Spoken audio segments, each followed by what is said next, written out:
Eh ben, on va commencer. C'est parti. Allez, c'est parti. Bonjour à tous. Donc nous allons aujourd'hui présenter avec Olivier comment Amadeus a construit un LACE, un Lean Agile Center of Excellence, pour conduire le changement, le déploiement de SAFe, de l'agilité au niveau de l'entreprise. Donc je suis Sandra Bellon, je travaille à Amadeus depuis 23 ans, donc je suis un bébé Amadeus, j'ai passé ma vie là pour travailler dans différentes fonctions, notamment R&D.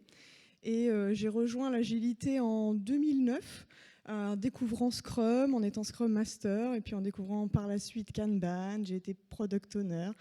Et puis plus récemment, j'ai rejoint les ressources humaines pour co-diriger un programme de démarrage d'agilité à l'échelle.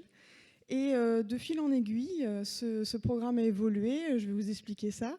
Et maintenant, je suis donc responsable du centre d'excellence de Lean Agile. Et je suis aujourd'hui avec Olivier Lafontan, qui était précédemment dans notre groupe. Voilà, bonjour à tous. Donc moi, effectivement, le sujet, c'est comment Amadeus a construit ce LACE. Alors moi, j'étais pas là pour le comment, mais en tout cas, j'étais un des coachs qui a participé en fait en tant que coach à l'intérieur du LACE. Donc comme c'est un REX, un retour d'expérience, cette session, on s'est dit que ce serait intéressant aussi de donner la vue du coach à l'intérieur du système. Donc la deuxième partie, ce sera moi qui parle en tant que coach externe qui rejoint le LACE qu'ils ont construit. Comment j'ai perçu, comment j'ai vécu, est-ce que c'était bien, ce que moi, les petits conseils que je donnerais. Voilà, donc en fait, en deux parties, mais vraiment en support. Voilà, l'idée de départ et la vue de l'intérieur. Voilà, comme ça, on vous ira. Nous allons commencer par remercier les sponsors, sans qui nous ne serions pas là. Et je tiens particulièrement à remercier Kouté pour l'organisation de ce merveilleux événement. C'est vraiment super et il faut que ça dure. Bravo à tous. Amadeus. Déjà, que sommes-nous? Que faisons-nous? Pour essayer de vous expliquer un petit peu. Donc, la société est une société européenne née d'un agrégat de 4 compagnies aériennes initialement, même en étant portée par ces compagnies aériennes, la société était autonome dès le départ, donc portée par Air France, SAS, Iberia et Lufthansa, et donc on est basé sur différents pays en Europe avec notre siège social à Madrid. Nous faisons tout ce qui est solutions IT, logiciels et services autour du voyage. Donc, vous avez certainement utilisé nos services maintes et maintes fois si vous prenez l'avion ou si vous réservez des hôtels, louez des voitures. C'est notre métier de faire les solutions dans ce domaine-là. Et Amadeus est leader aujourd'hui sur le marché. Donc, sur toutes les parties du voyageur, on intervient. Alors, notre langue au travail est l'anglais, puisqu'on est une société internationale. Et donc, parfois, désolé, je vais peut-être avoir des mots un peu anglophones mélangés. N'hésitez pas à me dire si vous ne comprenez pas, je ne le fais pas exprès. C'est juste qu'on a une façon de parler qui mélange le français et l'anglais régulièrement.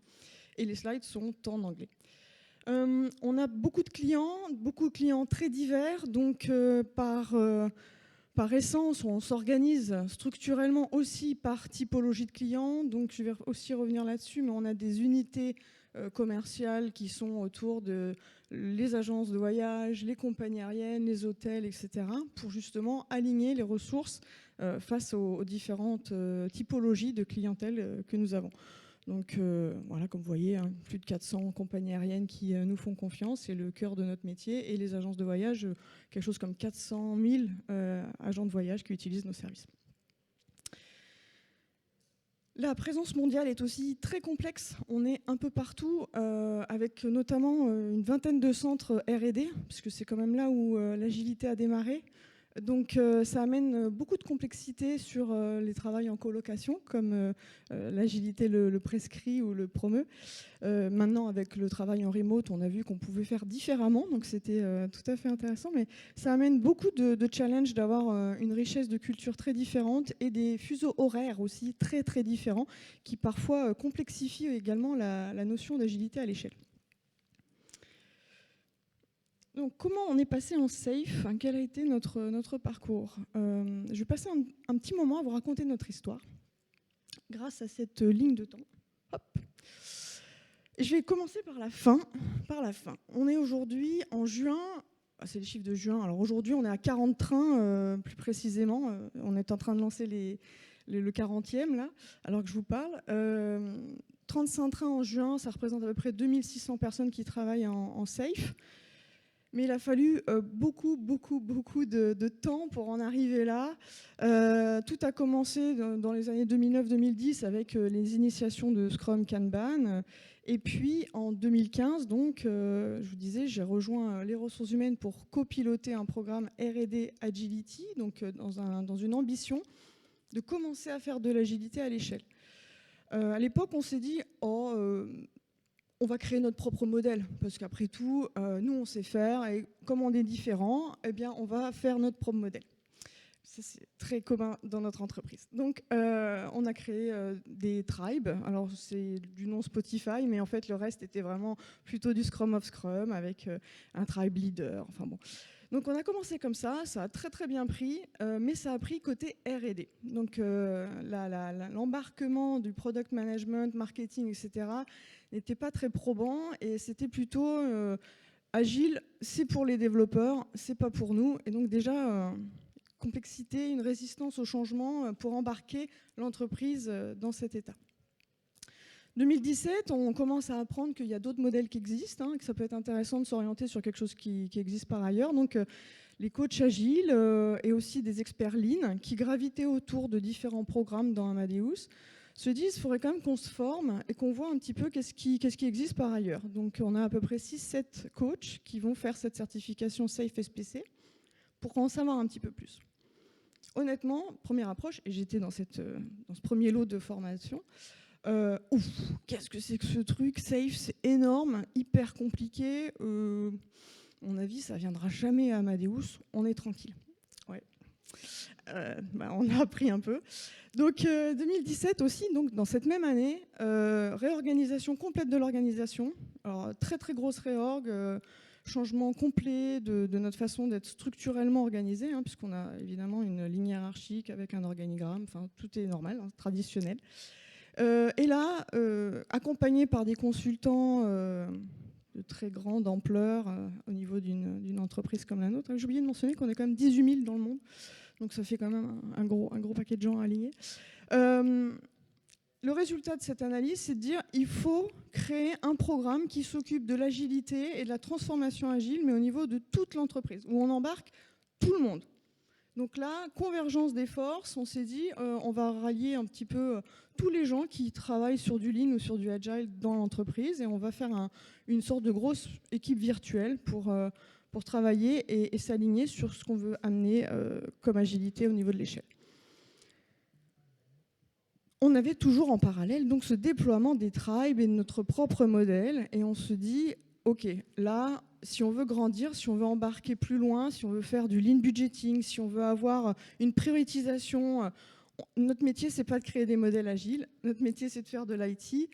Regardons ce qui existe vraiment par ailleurs. Donc, on s'est formé sur Safe en beaucoup plus grande volumétrie. Donc, nos coachs sont tous formés sur Safe. On s'est formé sur LESS, on s'est formé sur Nexus.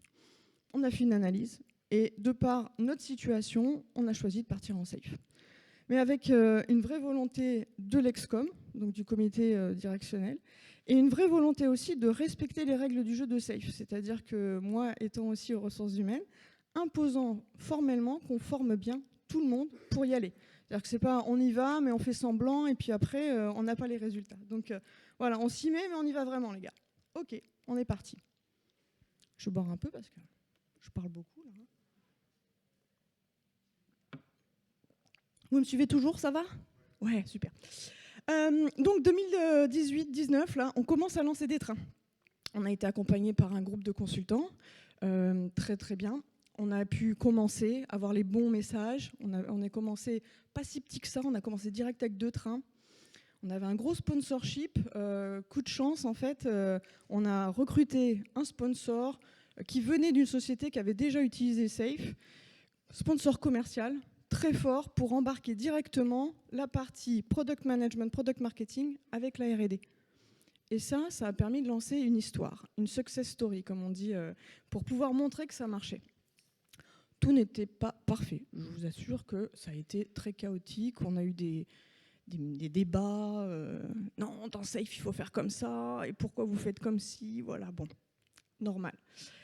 commence la pratique du coaching et la pratique du coach agile qui essaye de transformer bien avec le modèle SAFe et la réalité terrain, et comment arriver à trouver cet équilibre entre un contexte et ce que l'agilité, et notamment SAFe, préconise. J'y reviendrai. 2020, patatras, en plein alors qu'on était en train de préparer 6 ou 7 trains, le Covid arrive, confinement assez généralisé dans le monde, donc toutes les équipes impactées.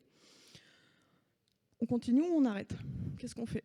Sachant que, vous vous doutez bien, l'industrie du voyage, particulièrement bien impactée par le Covid, donc qu'est-ce qu'on y fait? On y va, on n'y va pas. Et là, magnifique, comité directionnel dit oui, on confirme, c'est l'opportunité pour continuer la transformation, c'est une initiative stratégique, on y va, on déploie. Par contre, on coupe le budget, donc plus d'aide extérieure, il va falloir faire par soi-même. Comment on fait? Donc la stratégie, heureusement, on avait formé nos coachs pour être SAFe SPC. Donc tout de suite, on s'y est mis. Et puis l'adversité fait que on y arrive, on s'y met, on apprend. Et puis avec des formations en distance, des formations à donner à des employés qui sont partout dans le monde. Donc finalement, pas mal d'opportunités avec ce Covid et une vraie accélération de la transformation, où on a réussi à lancer en distanciel 12 trains dans différentes organisations d'Amadeus, avec nos propres coachs. Ça a été compliqué, vraiment dur. Mais alors, on en est sorti hyper grandi. Et de cette expérience, on a aussi gagné beaucoup plus de crédibilité. De là est venue l'idée de créer un LACE, comme SAFe le préconise, et d'en faire une structure organisationnelle. C'est-à-dire qu'au-delà de juste réunir des forces vives qui sont sachants en agilité, agile, lean, etc., et SAFe, c'est se dire on fait une structure organisationnelle, puisque néanmoins, la structure hiérarchique garde un poids très fort. On est toujours dans ce modèle avec cette dualité de la line structure versus la virtual team. Et là, on crée un LACE et on rejoint en fait toutes les différentes forces qui étaient coachées par toutes les units dans un même groupe. Alors vous vous dites, oula, ils sont combien en fait 300, 400? Non, on est une petite vingtaine, 25. Mais c'est quand même déjà bien. Et par rapport à ça, on arrive à accompagner la transfo. Donc 12 trains en 2020 et déjà en 2021, à juin, on en avait déjà lancé 13. Donc en 6 mois, on avait déjà fait plus qu'en 2020. Et là, on continue encore. Ça s'accélère très fort parce que aussi, en 2020, quand la crise est arrivée, on avait déjà quelques groupes qui étaient en SAFe, qui avaient aussi mis en place un Lean Portfolio Management. Et devinez quoi, quand il a fallu arbitrer, reprioritiser avec moins de ressources, ceux qui s'en sont le mieux sortis, c'était ceux qui étaient déjà en SAFe. Et tout le monde a regardé en disant « Oh, mais moi je veux ça aussi, comment ils ont fait eux pour voir les impacts et voir comment ils allaient reprioritiser tout leur backlog ?» Ah bah oui, et donc pareil, grosse opportunité de montrer que quand on s'est donné les moyens d'y arriver, voilà, on a les bons niveaux de discussion. À nouveau, c'est pas parfait, loin de là, mais ça avance bien. Donc pourquoi un LACE? Et pourquoi ça a été si nécessaire au final pour pouvoir aussi accompagner cette transformation? Eh bien, on avait vraiment un besoin de rationalisation. C'est-à-dire qu'on avait des coachs agiles dans les différentes unités qui reportaient aux unités en question. Donc souvent guidés par l'unité aussi. Donc souvent aussi limités dans leur ambition, puisqu'ils avaient un nombre limité de ressources. Donc on a voulu rationaliser tout ça. On a voulu homogénéiser les pratiques, pouvoir faire grandir tous nos coachs en même temps pour partager beaucoup plus. On a voulu avoir une grosse flexibilité, c'est-à-dire qu'à un moment, s'il y a une unité qui a fini sa transformation, est-ce qu'elle doit garder des coachs ad vitam ou est-ce que finalement ces coachs peuvent servir par ailleurs et avoir justement cette dimension entreprise dès l'organisation qui supporte le déploiement. Donc on a créé ce LACE, cette organisation qui a des coachs au Royaume-Uni, en France et en Inde, pour essayer de couvrir un maximum de zones de fuseau horaire. J'essaye de trouver des coachs aux États-Unis ou en Amérique latine, mais bon, ça prend un peu plus de temps. On a démarré évidemment par une vision. Le pourquoi. Il faut commencer toujours par ça, il paraît. Et donc notre vision, on l'a élaborée. Donc moi, en tant que responsable de ce groupe, je suis arrivée avec des idées. Puis on a co-construit notre vision avec mes coachs pour dire voilà, pourquoi on est là, qu'est-ce qu'on amène. Donc voilà, on veut dessiner le futur d'Amadeus pour que nos employés et nos clients prospèrent avec le déploiement de Safe et de l'état d'esprit Lean Agile. C'est pas que Safe. Safe, c'est un activateur, c'est un outil. Mais le vrai but, c'est cet état d'esprit au niveau de l'entreprise et pas seulement des équipes qui utilisent Scrum ou qui font partie de train. Et j'insiste sur l'ordre entre les employés et les clients. Ça peut surprendre de se dire « Oh, pourquoi c'est pas les clients en premier et les employés là dans la phrase ?» Parce que pour moi, c'est un changement humain, avant tout, de transformer une entreprise telle que la nôtre.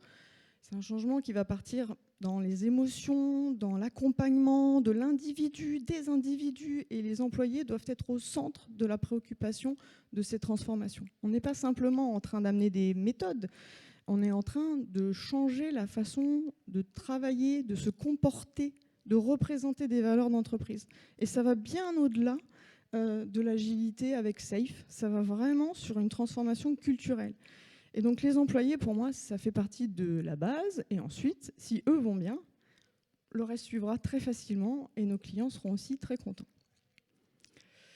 Donc on est organisé avec différentes unités. Donc comme je vous ai dit, il y a des unités par domaine, plus des équipes transverses, ce qu'on appelle les technical capabilities, parce qu'on a un système et une architecture qui se base sur des équipes transversales, sur nos composants cœur, on va dire, notamment tout ce qui concerne la réservation. Quand vous réservez un vol, ça va dans le même système que si vous réservez un hôtel. Donc à un moment, ce système-là, qui est très très gros, doit être partagé, partageable, et ça amène également des complexités sur le design de toutes ces équipes qui doivent aller travailler dans ces capabilities techniques. Il y a également une notion people and culture. Alors, en fait, c'est le nom de nos ressources humaines. C'est-à-dire que la direction des ressources humaines s'est renommée il y a quelques années pour être plus ambitieuse, et ne pas simplement travailler avec les ressources humaines, mais vraiment travailler avec les gens et la culture. Donc c'est également là où le LACE reporte, c'est-à-dire que moi j'ai un reporting double, je reporte au CTO, donc au Chief Technical Officer, donc responsable de toute l'ingénierie IT d'Amadeus, et aux ressources humaines, donc à People and Culture, pour garder cette transversalité. Pour moi, il était essentiel de montrer que oui, il faut qu'on aille vers l'IT, le DevOps, toute cette technicité de comment on fait du bon code et des bonnes solutions, mais également la transversalité, à nouveau, comme j'expliquais, avec la culture et les gens qui sont nécessaires. Donc on a un pendant People and Culture aussi. Alors après quelques mois, parce qu'on a créé ce LACE en octobre de l'année dernière, donc c'est plutôt récent, ça fait pas tout à fait un an. Donc après presque un an anniversaire, il faut que je fasse l'anniversaire, ça va bien. On a vu un petit peu quels étaient les bénéfices. Parce qu'au début, les différents groupes de coachs qui étaient dans toutes les différentes unités que je viens de vous montrer avant, ils n'étaient pas forcément très très contents de se retrouver dans une équipe centrale. On avait eu d'autres expériences précédemment dans Amadeus où les équipes centrales étaient assez bottleneck, goulot d'étranglement. C'est-à-dire vraiment, ça bloque, il n'y a pas assez de CAPA, il faut les attendre, il faut demander, ils ne sont jamais trop dispo. Oh là là, on ne veut pas être là-dedans, nous. En fait, je leur ai démontré qu'on pouvait au contraire être plus fort parce qu'on était suffisamment nombreux, plus flexibles. Et on a pu démontrer qu'on arrivait à faire plusieurs transformations en parallèle, jusqu'à 8, ce qui est quand même assez conséquent.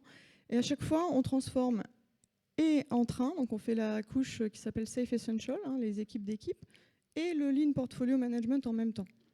On ne suit pas exactement, pour le coup, pourtant on essaye vraiment de suivre au maximum Safe, mais on ne suit pas le serpent, le S, la feuille de route de Safe qui dit normalement on lance des trains et plus tard on fait le portfolio. Nous on fait en même temps parce qu'on s'est rendu compte que d'amener le portfolio permettait de prioriser plus tôt, mieux, et d'apporter vraiment une cohérence de la stratégie et des priorités dans les trains par la suite.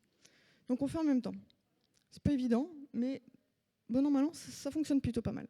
Donc on a 4 mois de préparation pour un PI planning et ensuite on reste en coaching pendant 6 mois pour justement essayer de créer le changement et plus profondément dans les équipes.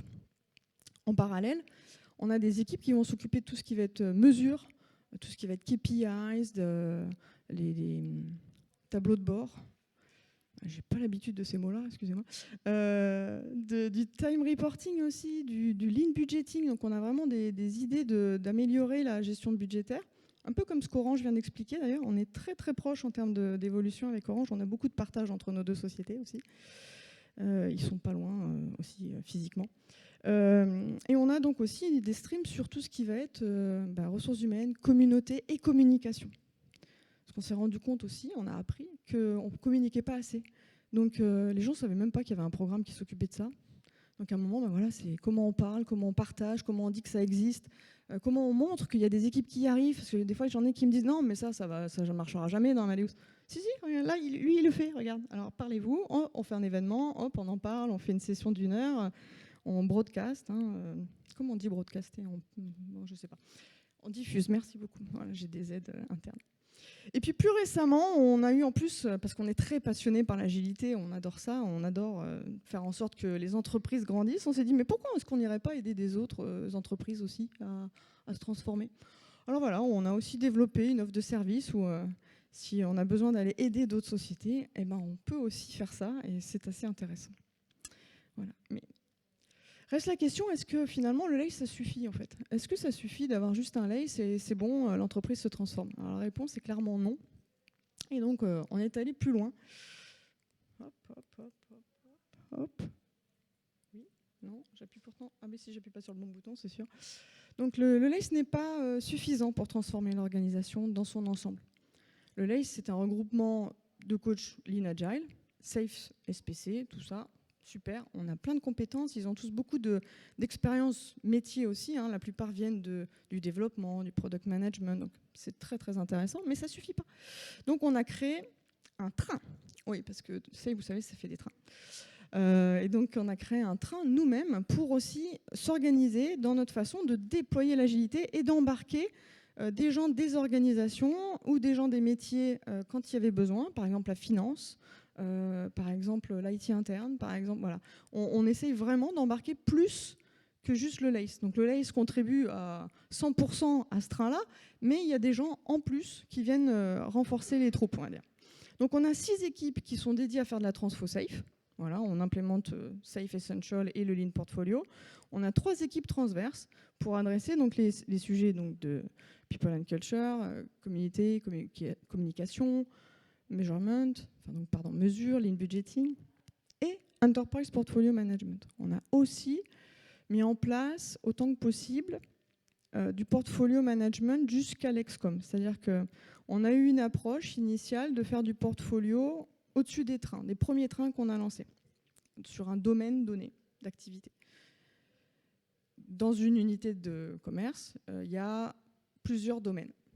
À un moment, on s'est dit, il va falloir aussi synchroniser tous ces domaines les uns avec les autres pour prioriser. Donc on a commencé à discuter beaucoup avec Scaled Agile sur est-ce que c'est normal de se dire on fait un portfolio de portfolio? Je vous parle de ça, c'était il y a 2 ans.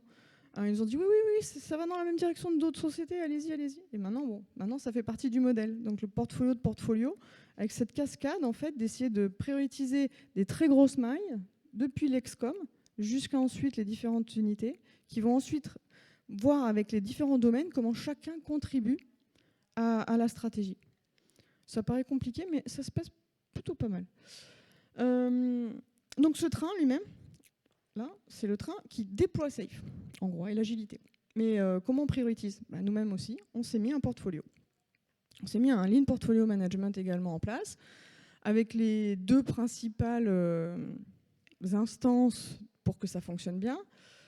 Un Strategic Portfolio Review. Donc là, on a soit des membres du comité exécutif, soit leurs représentants des différentes unités. Ça aussi, c'était un énorme accomplissement. C'était d'arriver à avoir une représentation de toutes les unités. Parce qu'on veut une priorisation au niveau de l'entreprise. Et faire prioriser la transfo de la compagnie, côté compagnie aérienne versus côté hôtel, c'était pas gagné. Maintenant, ça y est, on monte les roadmaps, enfin les feuilles de route, on monte comment on a prioritisé, pourquoi un tel versus un tel, par rapport à un impact, par rapport à ce qu'on a comme capacité également. Et ça commence à avoir un nouveau niveau de discussion également. Donc c'est intéressant.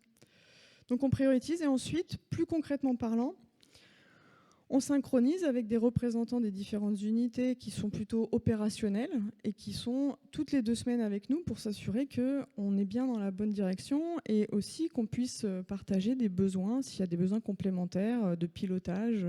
Notamment en ce moment, on pilote tout ce qui va être automatisation du time reporting pour essayer d'amener une fluidité dans le coût, dans la gestion des coûts. Concrètement, ça donne quoi en termes de métriques? Voilà, en juin, on en était là. Donc, dès qu'on déploie Safe, on voit comment on améliore vraiment la prédictabilité. Ça, alors, on s'est basé d'ailleurs sur les 4 cadrans que Safe préconise pour mesurer les bénéfices. On n'arrive pas à faire tous les cadrans, mais on a commencé par la prédictabilité. C'était le plus facile. On utilise Jira, on a les features, on voit les business value, comment ça se présente. Donc là, globalement, sur toute la boîte, on a réussi à vraiment améliorer ça.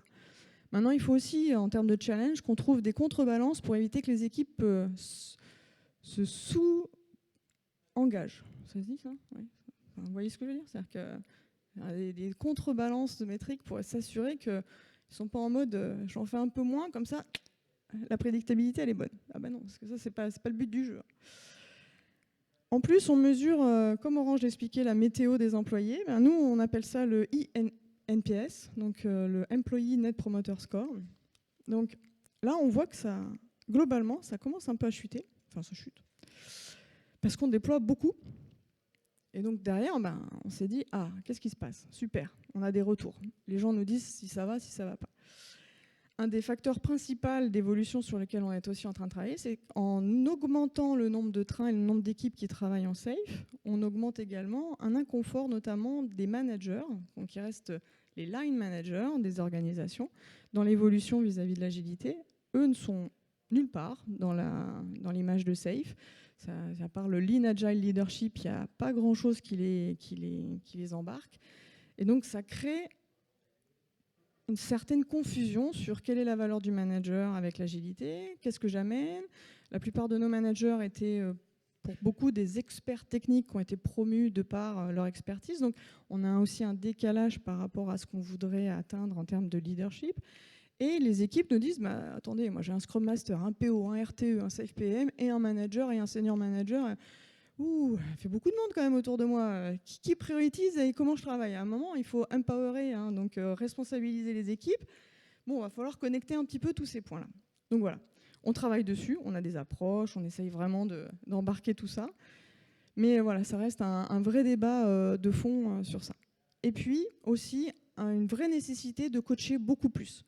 Sur les 6 mois après les lancements des trains, là où on essaye de rester et de coacher et de faire en sorte que les équipes comprennent bien comment utiliser toute cette recette de safe, faut être présent, voilà, faut être très proche. Et c'est vrai que le distanciel avec la situation de travail actuelle pénalise cette proximité, on n'arrive pas à être très au contact et les gens en étant tout seuls, ben, voilà, ils subissent, ils sont pas contents, mais ils ont personne à qui en parler et il y a personne qui peut leur dire rapidement mais non, t'as pas compris, c'était pas ça qu'il fallait faire, c'est ça qu'on avait appris dans le training. Ah oui, c'est vrai, ah d'accord, hop, c'est fini. Non, ça on n'a pas. Chacun est chez soi et donc voilà, il faut aussi considérer cet état de fait qu'il faut qu'on soit beaucoup plus proche, il faut garder plus de coaching en place pour réaligner les pratiques et confirmer ce qu'on peut partager dans les formations. La formation, c'est important, c'est sûr, c'est essentiel, mais ça va être que 10% en gros hein, de ce que les gens vont comprendre et ensuite mettre en place dans leur quotidien. Et donc c'est là que le coaching est vraiment nécessaire. On a une ambition qui est très très grande. On a à peu près la moitié du terrain, c'est-à-dire qu'on a une idée qu'on va être à 70-75 trains d'ici 2023. Sur à peu près 7000 employés qui constituent, on va dire, la proportion qu'on évalue être pertinente à passer en safe. C'est-à-dire que toutes les équipes n'ont pas besoin de passer en safe et toute l'entreprise ne va pas passer en safe. À nouveau, c'est l'état d'esprit qu'on veut insuffler, hein, plus que la méthode en elle-même. Donc voilà, on a une courbe qui est rouge, qui était le plan quand on a démarré en se disant, bon, c'est à peu près ça qu'on voit. Déjà, on trouvait ça ambitieux et on est en train de l'exploser. Donc, voilà, c'est pareil, ça nous amène d'autres challenges d'accélérer la transformation, mais c'est intéressant, très intéressant. Voilà, donc je passe la main à la vue depuis l'intérieur. Voilà, la vue du coach, un des agents du changement de tout ce système que vient de décrire Sandra. Hop, je vais prendre la cliquette. Donc en fait, je vais suivre ces parties. La première partie, c'est quelques infos à mon sujet, mais très rapidement. Moi, ça fait depuis 2001-2002 que j'ai découvert l'agilité. J'étais développeur très technique au début, puis ensuite, petit à petit, je suis passé à des accompagnements qui étaient un petit peu moins techniques en fait. Il y a eu un mouvement de fond dans le domaine de l'agilité qui fait on s'est un peu éloigné de la technique et de plus en plus, ça a été le côté organisationnel, management du passage à l'agilité qui a pris le pied. Donc en fait, mon métier s'est un petit peu transformé. Aujourd'hui, on fait quasiment que de l'échelle. Alors depuis le début, les entreprises voulaient faire de l'échelle. C'est rare d'avoir une entreprise qui veut faire de l'agile et qui a juste une petite équipe.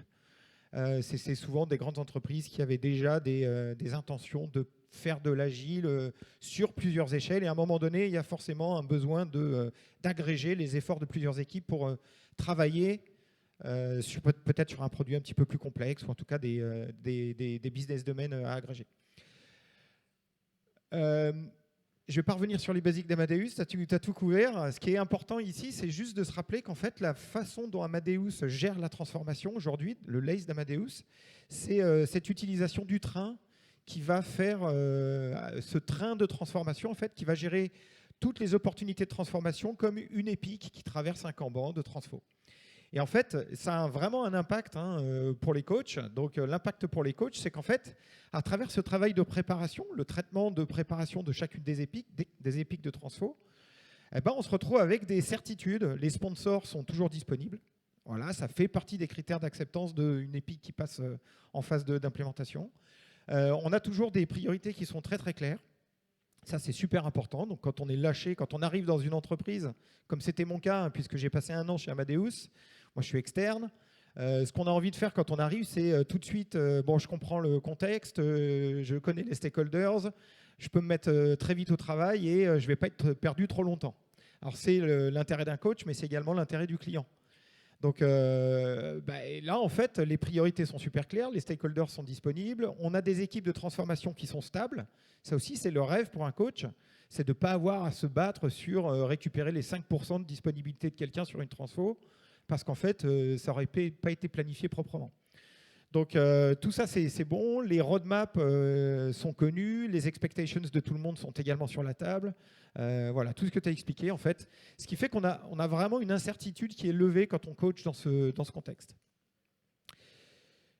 Donc, pour ce qui me concerne, en fait, je suis arrivé, on m'a attribué une équipe. En fait, j'ai rejoint une équipe qui existait déjà et j'ai commencé à travailler sur des transfos qui étaient prévus dans le pipeline, tout simplement. Donc, ça a été très, très, très, très vite fait.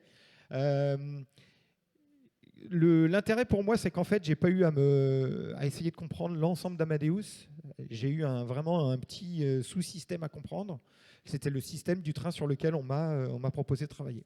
Voilà. Donc en fait, ça résout l'équation très très vite de il y a 18 000 personnes, comment je vais comprendre tout ça? Tu n'as pas besoin. Voilà, on t'explique où est le train, quels sont les stakeholders, à qui tu vas parler, quelle est ton équipe. Si tu as une question, tu vas aller voir, il n'y a vraiment aucun souci. Et ça a été vraiment, pour moi, une mise à l'étrier qui a été super simple, en fait. Donc, il y a quelques enseignements, effectivement. Il y a des challenges et des enseignements. Donc, la première, c'est que, en fait, de manière générale, et ça aide également les coachs, quand on fait une grosse transfo de ce type-là, un des premiers challenges, c'est de définir la valeur. Pourquoi on fait un passage à l'échelle? Et puis, derrière, comment est-ce qu'on va aller mesurer ce passage à l'échelle? Donc c'est bien, quand on parle de transformation de ce type-là, on parle d'investissements qui sont quand même conséquents. Alors investissement du côté du LACE, parce qu'on a 25 personnes, 25 coachs en interne qui sont full-time, plus les équipes transversales qui fonctionnent, plus dans mon cas certaines personnes externes qui viennent aussi et qui représentent du budget, plus tout le budget de transformation en fait, qui est appliqué sur les couches opérationnelles avec lesquelles on va aller travailler. Donc en fait, il y a des coûts, absolument. Donc il faut savoir de quelle valeur on parle quand on se lance dans ce type d'initiative. L'autre chose qui a été super important, et vraiment je remercie Sandra parce que vraiment ça nous a aidé, en particulier sur la deuxième transfo que j'ai fait. J'en ai fait 2 chez Amadeus en 1 an. C'est en fait avoir le support, le buy-in et en public avoir cet empowerment. Alors ça veut dire quoi? Ça veut dire qu'en fait on se retrouve à faire des transformations avec des stakeholders business qui ont beaucoup de poids dans l'entreprise face à des coachs comme nous. Et en fait, le réflexe à chaque fois qu'une question se pose, qu'une priorisation doit être prise, c'est de remonter sur la couche hiérarchique. Donc en fait, on a des managers hiérarchiques business qui ont tendance à vouloir remonter sur la couche hiérarchique du LACE ou peu importe, du R&D pour aller prendre des décisions.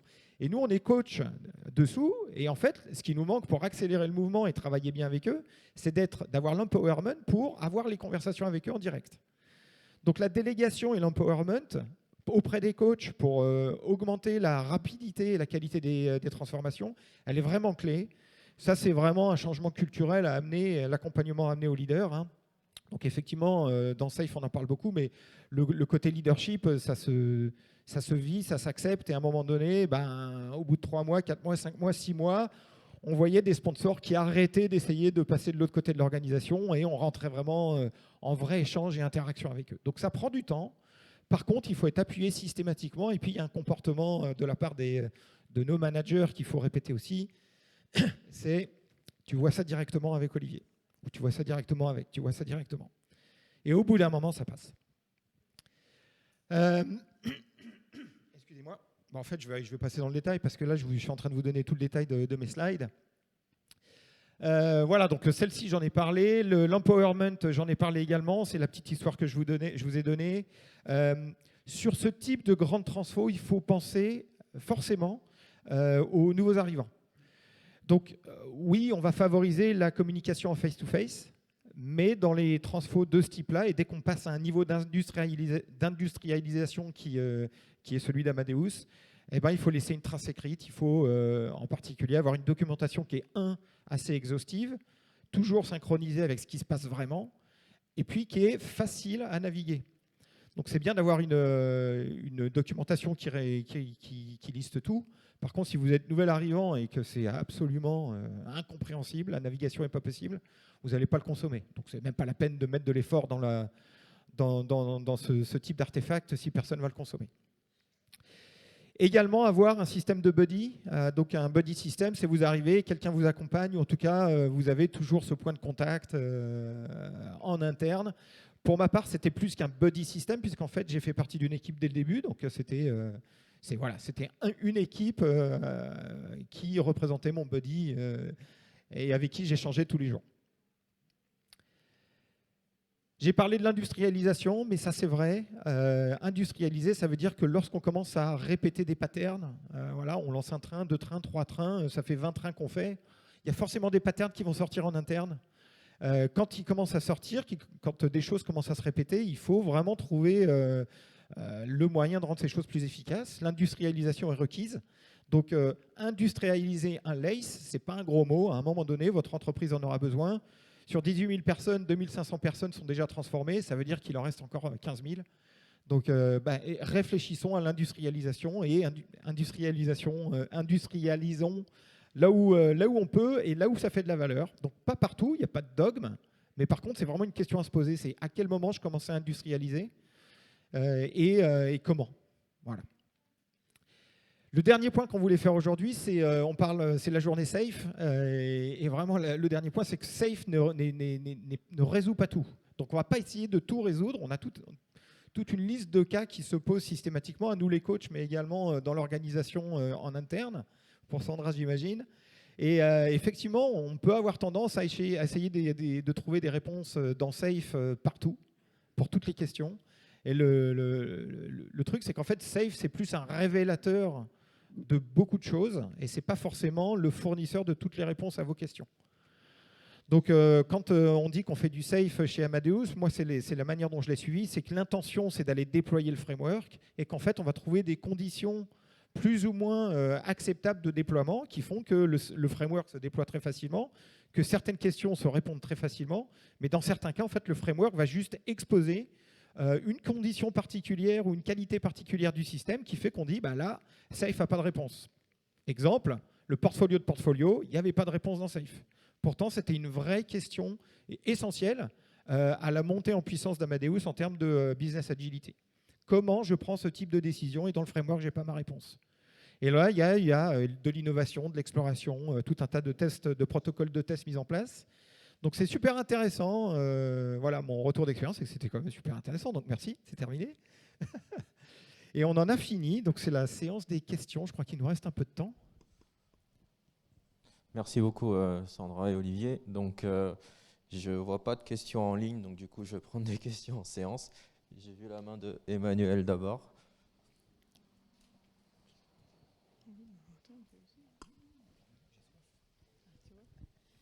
Merci pour ce partage. J'aurais voulu savoir si vous aviez des mécanismes en place une fois que les trains sont transformés. Est-ce que vous reposez uniquement sur les experts que sont les RTE, STE, ou est-ce que vous considérez que le LACE doit aussi intervenir dans le maintien de ce qui a été transformé et de cette logique ? Alors donc, on reste pendant 6 mois pour justement accompagner et coacher, donc notamment le RTE, clairement, les Scrum Masters aussi. On initie une communauté de pratique des Scrum Masters dans les trains qu'on accompagne, souvent au niveau des domaines. Donc des fois, il peut y avoir plusieurs trains dans le même domaine. Et aussi, maintenant, on essaye d'identifier des bons profils pour former les gens en Safe SPC aussi dans les organisations pour qu'ils puissent continuer en fait le voyage, le continuous improvement de Safe. Parce que le LACE ne veut pas être partout et n'a pas vocation à être partout. On veut essayer de créer des organisations autonomes. Mais ensuite, on a également une communauté de pratique entre tous les SPC pour justement faire tourner les informations et ne pas laisser un SPC ou deux tout seul dans une organisation qui pourrait complètement dévier de ce qu'on fait par ailleurs. Voilà. On essaie quand même de rester homogène. Oui. Alors, je vais en prendre une en ligne là. De Christophe, quels sont vos critères de go-no-go pour déployer Safe sur un nouveau périmètre ?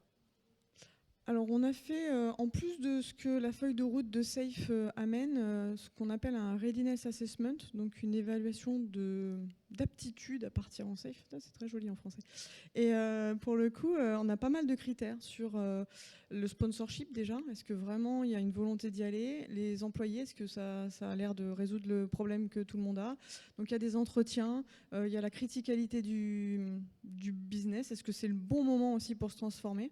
On a eu une mauvaise expérience dans le passé qui nous a fait donc, créer ce process-là en plus, parce qu'on était parti avec un gros sponsorship. Ah oui, on part en Safe, c'est parti, tac, genre 200 personnes à transformer. On commence à faire des workshops, les value streams, enfin tout le truc. Et puis l'organisation en fait était déjà complètement sous pression. C'était connu qu'ils étaient vraiment en retard sur leurs délivrables. C'était compliqué. Les gens, ils n'avaient pas le temps de passer des heures et des heures en workshop. C'était la cata. Honnêtement, on s'est dit, bon, on arrête l'hémorragie, là, c'est bon. Vous voyez bien qu'on essayait de pousser une transformation là où l'organisation n'était pas prête à l'accueillir. Et un gros message, si vous ne l'avez pas compris, c'est qu'on ne peut pas aider quelqu'un qui ne veut pas être aidé. Ça, c'est ce que j'ai mis du temps à comprendre. Mais en tant que coach, des fois, on est là, oui, je vais t'aider, on va y aller. Mais en fait, non. S'ils ne sont pas prêts, ça ne sert à rien, ce n'est pas le bon moment, autant arrêter. Et donc, c'est pour ça qu'on a mis en place cette évaluation avant de démarrer. Donc, il y a plusieurs critères. Et en fonction des critères, on dit on y va pas. Il y a également une évaluation de est-ce que Safe est la bonne réponse ? Parce que parfois, on a des équipes, ça ne sert à rien qu'elles fassent du Safe, ça va vraiment être plus compliqué qu'autre chose. Donc, on a des Scrum of Scrum ou vraiment l'application des principes, surtout de Safe, plutôt que de créer des trains pour créer des trains. Voilà. Oui, juste, déjà, merci beaucoup de votre présentation, c'était très bien. J'ai deux petites questions que j'ai notées. J'ai noté en 2017, vous avez dit, on a choisi de faire de l'agilité pour tous. Et j'aurais voulu savoir comment vous avez réussi à avoir ce statement. Qu'est-ce qui vous a poussé ? Est-ce que c'est un fort lead ? Enfin, je vous laisse répondre. Qu'est-ce qui, à un moment, vous a dit il faut que tout le monde passe, toute l'entreprise passe à l'agilité ? C'est une question qui m'intéresse. Qu'est-ce qui vous a trigué ? Et une deuxième question, à un moment là, vous faites dans un KPI, vous avez essayé de vous projeter en disant voilà le nombre d'équipes ou le nombre de personnes qui doivent passer en agile. Comment vous vous êtes à nouveau projeté en disant pourquoi eux et pas eux et voilà. D'accord. Alors je prends le dernier, c'est très rapide. On a une communauté d'ingénierie qui représente à peu près 9000 personnes.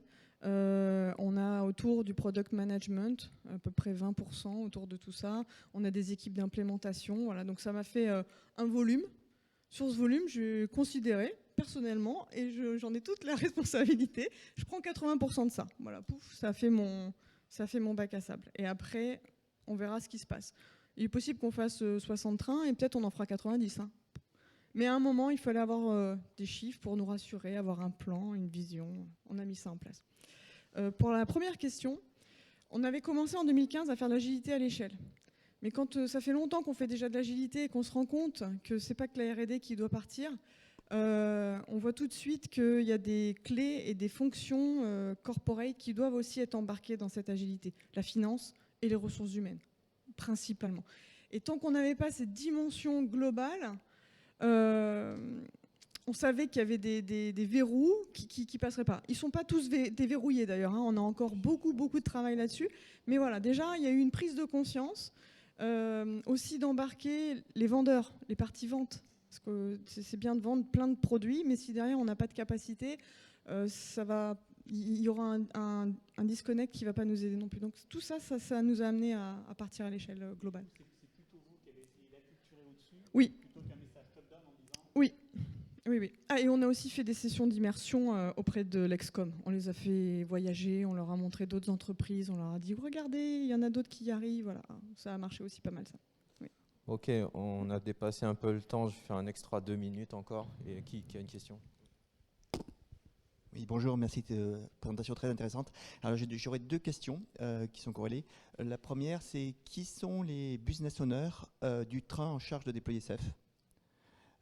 Et deuxième question, en fait, comment sont identifiés les périmètres sur lesquels vous lancez des trains CEF? Est-ce qu'il y a une démarche systématique d'identification ou c'est sur la base du volontariat? Alors, il y a une démarche systématique quand on démarre, justement, il y a une évaluation du périmètre.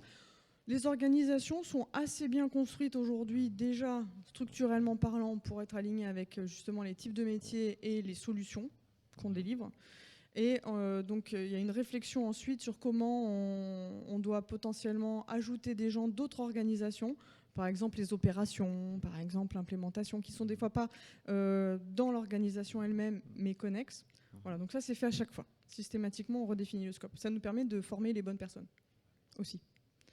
Et par rapport à la première question sur les business owners, donc on a un fort sponsorship du CEO Office, voilà, qui est sponsor du programme également, qui nous fait le déploiement. Donc ils ont ce rôle de business owner. Et aussi, tous les représentants des unités sont pour nous des business owners. C'est-à-dire que c'est eux qui vont justement nous prioriser et nous donner là où il faut qu'on aille dans les déploiements.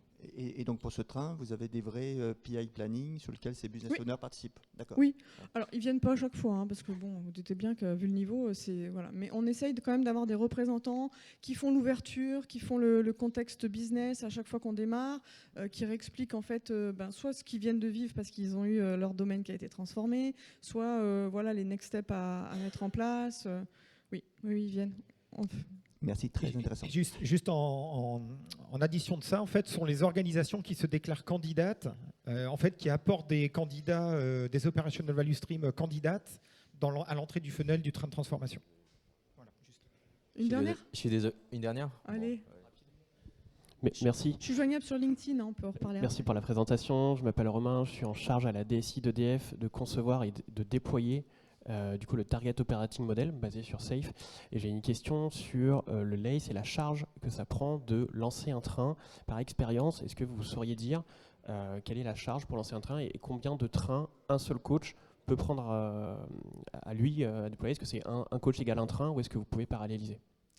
Alors, on a plutôt une approche de minimum 3, plutôt 4 coachs qui composent des équipes dont Olivier faisait partie et dont il a parlé.